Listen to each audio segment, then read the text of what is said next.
इस खबर के प्रायोजक हैं एएस ब्रांडेड लॉटवाला, लाल क्वार्टर, कृष्णनगर, दिल्ली।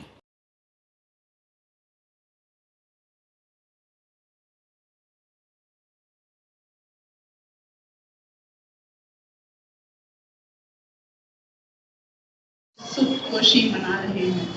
ये ना सिर्फ उनकी मेहनत और अज़्म की इंतहा का अक्कास है, बल्कि हम सब के लिए एक अहम याद दहानी है कि वक्त का सफ़र किस कदर तेज़ होता है। प्रिंसिपल साहिबा ने इस स्कूल की तरक्की में जो किरदार अदा किया है वो बेमिसाल है।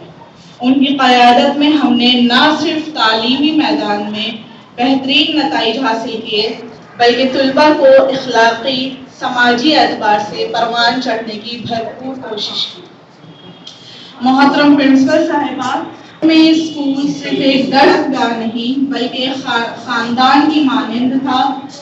इन्होंने अपनी ड्यूटी को बखूबी निभाया और ऑनलाइन जो सिस्टम गवर्नमेंट की तरफ से इम्प्लीमेंट करने के लिए कहा गया था तो वो इम्प्लीमेंट इनकी तरफ से किया गया और उसका रिजल्ट ये रहा कि बच्चों के साथ साथ बच्चों के पेरेंट्स को भी बच्चों के उस एजुकेशन में पढ़ने पढ़ाने के सिलसिले में जुड़ना पड़ा और उसी का रिजल्ट ये रहा कि बच्चों का रिजल्ट कदर बेहतर हुआ और इन्होंने अपने यहाँ रहते समय, इनके पास दूसरे स्कूल के थे जिनको देखती थी, तो ये लीडिंग रोल में यहाँ रही।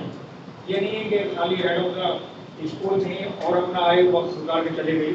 इन्होंने बच्चों पर भी इतना ही ध्यान दिया और यहाँ के जो हमारे टीचर थे उनको भी बराबर जो है जो उनकी कैपेबिलिटी थी उसके एतबार से उनको काम डिस्ट्रीब्यूट करके दिया। तो इन्होंने इस स्कूल को हमारे डिप्टी मेयर साहब ने, आलिम मोहम्मद इकबाल साहब ने गोद लिया और चंद महीने या साल भर पहले ये कहा कि हम दिल्ली का सबसे अच्छा स्कूल बनाएंगे, कि मेरे ख्याल से वो खोखला साबित हो गया।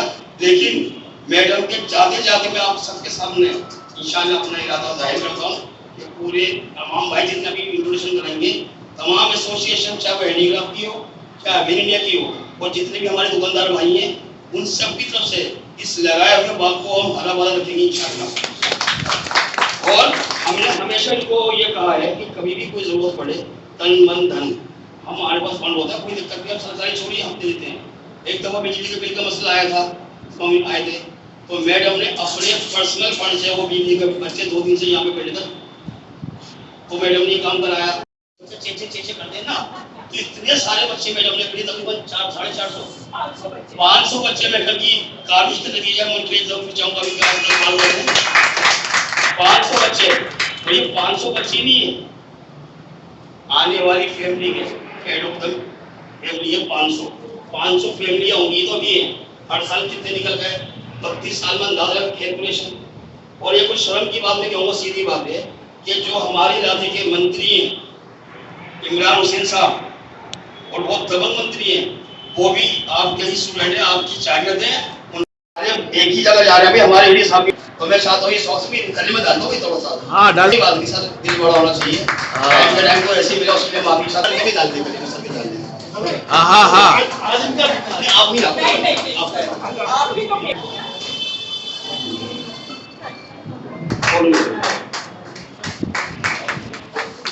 और हमारे बीच भाई गजालिया काउंसलर इससे बगैर आदमी जा सकते। राजा भाई का भी बहुत इंपॉर्टेंट रोल। ये सोशल वर्कर हमारे बीच मौजूद हैं, तो आपने उनकी अक्सर पोस्टें देखी होंगी फेसबुक पे, रियल नहीं है, कभी कभी दिखाई देंगे। और बाकी बात हमारी बयान कर लेंगे पूरी, ठीक है जैसा ये है। और अभी कुछ और भी चीजें मेरी बहनें आज हैं, ये अब जो और ये रिटायर हो चुकी है, ये रिटायर हो रही है और ये मेरी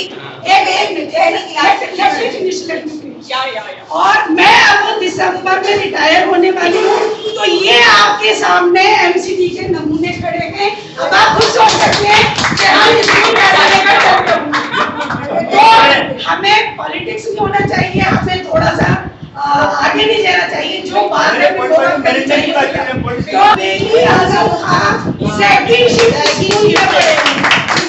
तो अल्हम्दुलिल्लाह ये हमारे पेरेंट्स की इसके बारे में हम इकट्ठे हुए हैं सभी। और उनके साथ उनकी मदर बैठी हुई हैं, उनका भी इस्तेमाल और उनके परिवार, क्योंकि आज मैं हमेशा कहता हूँ, हर बार कहता हूँ कि ये रिटायरमेंट डे नहीं है, ये रिटायरमेंट का डे नहीं है, मैं हर बार कहता हूँ, लेकिन फिर भी आज फिर लिखा हुआ रिटायरमेंट डे। मैं पिछले 4-5 जितने हर बार कहता हूँ रिटायरमेंट नहीं है, ये है सम्मान समारोह, क्योंकि इन्होंने हमारे 32 साल एमसीडी की सेवा करी है।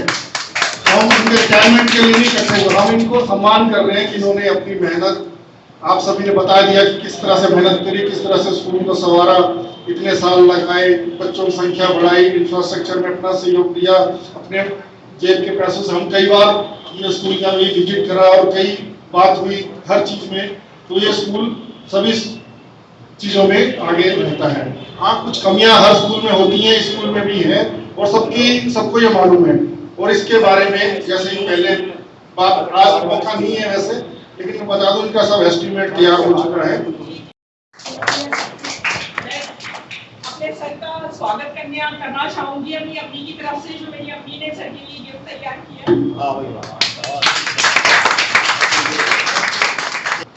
सबके जवाब मेरी पर गया। Me too also. ये भी एमसीडी से पढ़े, इसी स्कूल से सर मेरा बेटा है।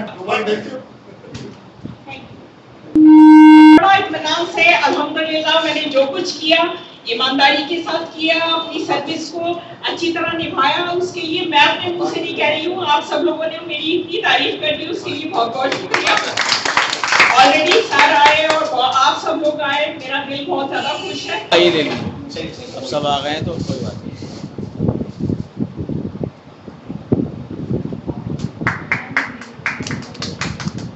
तालियों में जोर नहीं है, तालियों में जोर है।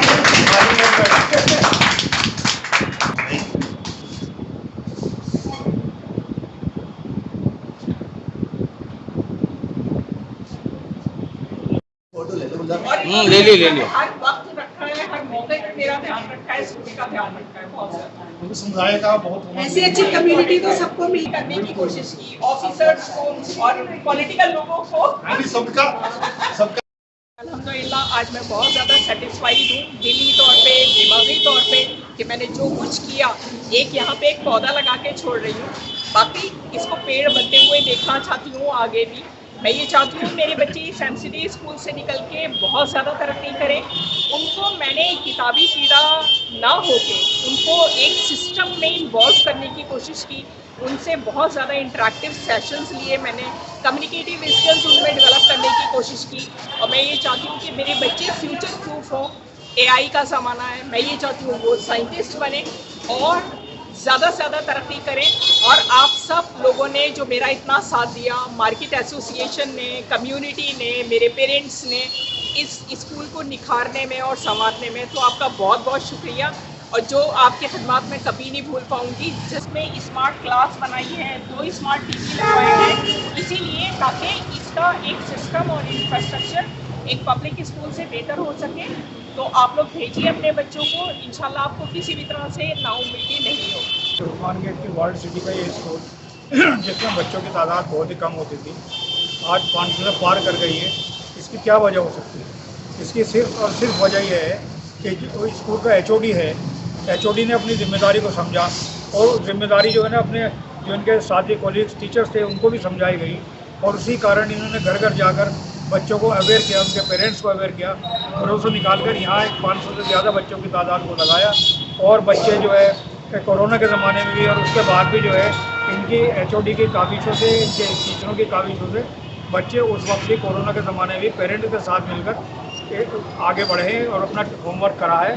और इस सब का फ़ायदा जो है वो पेरेंट्स को भी पहुँचा है। पेरेंट्स को बराबर बच्चों के साथ लग के उनका लुक आफ्टर करना पड़ा, उनको होमवर्क को चेक करना पड़ा। ये बहुत बड़ा अचीवमेंट है जो अब तक भी चल रहा है कोरोना के बाद। स्लोगन जो है ये लोगों को मोटिवेट करता है टारगेट तय करने के लिए। बच्चे का जो बच्चा पढ़ रहा है उसके टारगेट क्या तय किया आपने, कुछ तो बनाने की बात कीजिए उसको। अगर सिर्फ बच्चे अपनी मर्जी से पढ़ रहा है, माँ बाप को ध्यान नहीं देंगे इस बात का कि क्या करेगा, तो बच्चा बाद में जाकर भटक सकता है, कुछ भी कर सकता है। हमने कई घरों में 3700 घरों को सर्वे किया, हमने 3700 घरों का। अक्सर लोगों में ये कहते सुना हमने लोगों ने कि हमारा बच्चा पढ़ जाएगा, जब तक पढ़ जाएगा हमें क्या पता जो बनेगा बन जाएगा, जो मुकद्दर में होगा। ऐसी बातें करते हैं। इसलिए हमने स्लोगन दिया है कि टारगेट बना के तय करो, निशाना तय करो। और जितने भी सरकारी स्कूल हैं, इन सरकारी स्कूलों में तालीम बहुत अच्छी होती है, लेकिन कुछ कारोबारी तालीम करने वाले लोगों ने कारोबारी इदारे कायम कर दिए हैं प्राइवेट स्कूल के तौर पर, और वो स्कूल जो है वो कारोबारी इदारे हैं। तालीम वहाँ भी वही है जो इन स्कूलों में है। सरकारी स्कूल में कोई घंटा थोड़ा पढ़ाता है, टीचर पढ़ाता है, पढ़ा लिखकर टीचर है, पढ़ाता है वो। इसलिए इन सरकारी स्कूलों को इग्नोर नहीं करना चाहिए।